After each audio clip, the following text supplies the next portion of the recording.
Assalamualaikum warahmatullahi wabarakatuh. Jadi di sini saya akan mempresentasikan sebuah PPT yang sudah saya susun. Tetapi sebelumnya saya perkenalkan, nama saya Widya Triamerianti, NIM 2021143 501, kelas 1M. PPT ini merupakan MK pengantar pendidikan, dosen pengampu yaitu Bapak Dr. Haji Hendra Wijaya, SAG MPDI. Judul materi kali ini yaitu faktor-faktor pendidikan. Adapun subtemanya yaitu pengertian faktor pendidikan. Terbagi 3 bagian macam-macam faktor pendidikan. Yang pertama yaitu ada peserta didik, yang kedua ada tujuan, yang ketiga ada materi dan alat. Subtema yang ketiga yaitu hubungan timbal balik antar faktor pendidikan.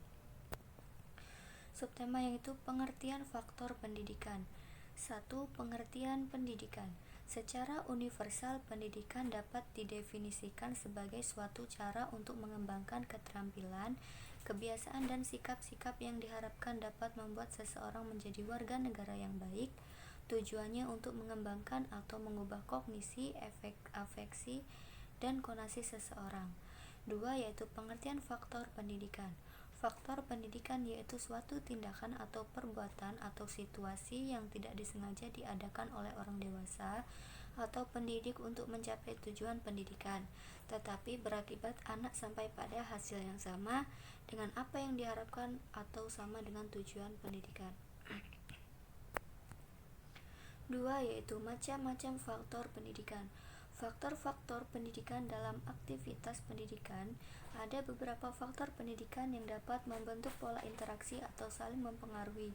Adapun faktor-faktor pendidikan tersebut meliputi adanya tujuan yang ingin dicapai, adanya tenaga pendidik, adanya peserta didik, tersedianya material ajar atau kurikulum, terbentuknya metode ajar, dan terkondisinya situasi lingkungan pembelajaran yang kondusif. Ada 4 macam-macam faktor pendidikan. Yang pertama yaitu peserta didik. Anak didik adalah orang yang menerima pengaruh dari seseorang atau sekelompok orang yang menjalankan pendidikan. Peserta didik sebagai manusia yang belum dewasa merasa tergantung kepada pendidikannya. Peserta didik merasa bahwa ia memiliki kekurangan-kekurangan tertentu. Ia menyadari bahwa kemampuan masih sangat terbatas dibandingkan dengan kemampuan pendidiknya. Yang kedua yaitu ada alat.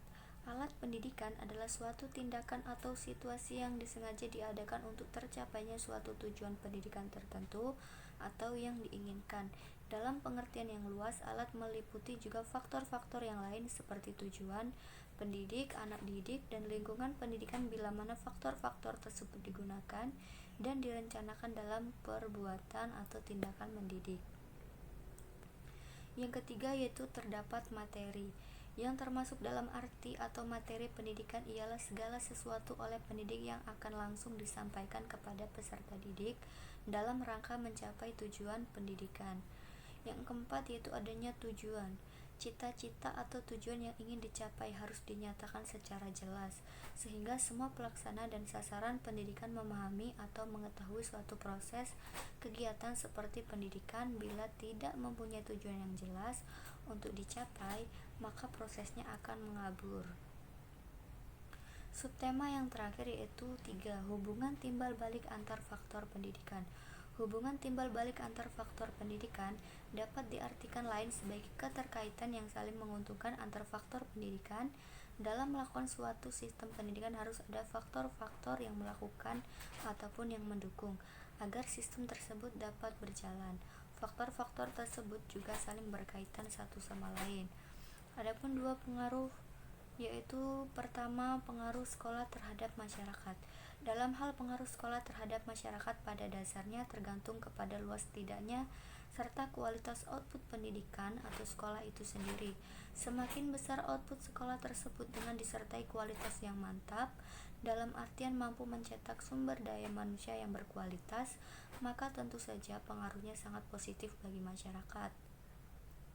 Sebaliknya, meskipun lembaga pendidikan mampu mengeluarkan outputnya tapi dengan SDM yang rendah secara kualitas, itu juga jadi masalah, tidak saja bagi output yang bersangkutan tetapi berpengaruh juga bagi masyarakat. Dengan demikian, bila lembaga pendidikan dimaksud mampu melahirkan produk-produknya yang berkualitas. Tentu saja hal ini merupakan investasi bagi penyediaan SDM. Yang kedua yaitu pengaruh masyarakat terhadap sekolah. Sebagaimana yang dikemukakan terdahulu tentang keterkaitan masyarakat dengan pendidikan adalah sangat erat dan saling mempengaruhi.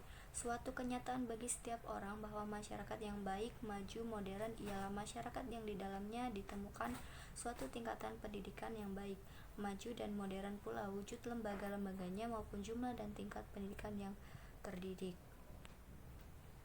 Baiklah, itu yang bisa saya sampaikan kali ini. Kurang lebihnya saya mohon maaf. Saya akhiri. Wassalamualaikum warahmatullahi wabarakatuh. Terima kasih. See you next video.